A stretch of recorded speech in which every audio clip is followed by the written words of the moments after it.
Good afternoon. This is Marc Cervantes with CervsLegalMorsel of the day. Today, I have a very special guest. He is a client and also a developer. His name is Rohit Tandon, and he's actually got a project right now that he's developing on Damon. The exact address is 3444 North Damon. Rohit, welcome, and thank you for coming on.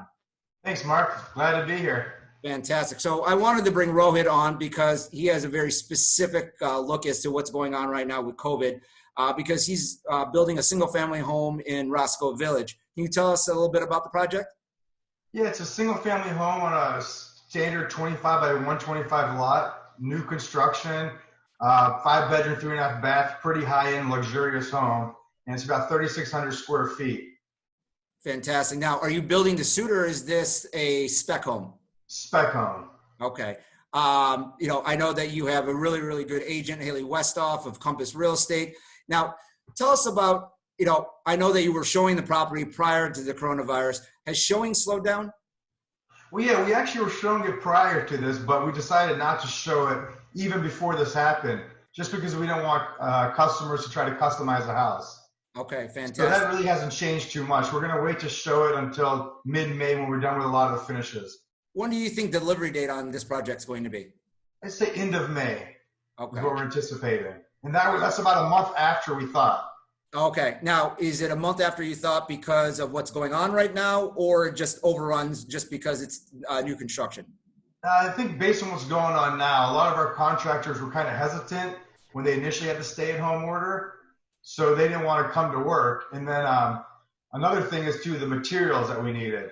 A lot of those weren't able to ship from wherever it's China, Mexico, because there was the big supply chain disruption. So you're not only, you're the owner of this, but you're also the GC as well, correct? Correct, yes. So the contractors you have working for you, they've worked on other projects for you, is that right? Yes, they have. So are their subs the ones that were wary about coming to work, or who was wary about it? I'd say, yeah, all of the above. So what we decided to do was we decided to get 5 of my main contractors in the project and then have them be the only ones that work. We thought maybe till April 7th or so when the first order was supposed to be lifted. But now he just extended to May 31st. We're still having those same 5 people do all the work. They're not necessarily the experts at each of those jobs, but they're learning and going slow and trying to finish the job for me, even though they're not the ones we hired originally. So with regards to the supply chain on your materials, are you seeing certain materials versus others being slowed down and being received? Yeah, specifically, we have cabinets where a lot of them are made in China. So they kept delaying when the shipments are going to happen. And so we decided to go with another cabinet supplier who makes them in America. And they were able to get it to us, in 2 weeks. So we had to completely find a new contractor, talk to them through the phone, go on their website. I never even met them in person or saw the actual supplies in person. Now, with China starting to open up a little bit more, do you see it reversing back to getting materials made in China as opposed to the U.S.? Not what I've seen. And the people I've talked to, they've laid off or furloughed a lot of employees that they're not really expecting much business from that right now. Got it. So, now, yeah, they kind of stopped. They stopped completely. Yeah, they stopped completely right now. Now, normally right about now, most developers or contractors are having a hard time looking for subs to work. Would you say that there are more subs available now, or is it still pretty scarce? No, I say as of now, there's a lot more subs, but 2 weeks ago, none of them wanted to work. Now they all realize we still need to continue working. We need to make money. So we've had a lot of people contact my contractor to ask him, hey, can we work in the project? And we've been very strict with just having the same 5 guys there. And what my contractors also told me is that some of these guys are very highly skilled and they'll take anything right now just to get money. So I know in some states, real estate is not considered an essential service, but obviously in Illinois it is. Do you have a contingency plan if the governor shuts down construction? No, it's just really, there's not much you could do. We could maybe try to market the property as is at that point and see if there's any interest of somebody who wants to maybe buy it once we're allowed to finish the work. I'm going to try to keep going with whichever way I can. And I did honestly have the police come to my property in the very beginning. And they said, hey, make sure you have 5 people here. Make sure you're staying in the property, not doing work outside. So we actually haven't done any work outside yet, even though we're allowed to, just because of the, you don't want to make neighbors upset, or we just weren't sure how this was going to play out. Sure. Now, have you noticed any delays or road bumps with regards to any of your permits or the Department of Buildings?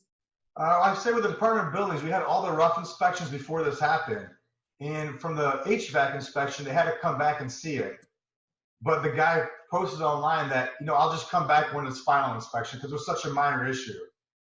So he made a note saying, I'll just come to final inspection. So yeah, I don't think they're coming in unless it's like an emergency. Gotcha. Now, and from the permit side, I did talk to my architect. He said he does a lot of stuff electronically. So he said he's still able to get permits for his clients in the same time it took before.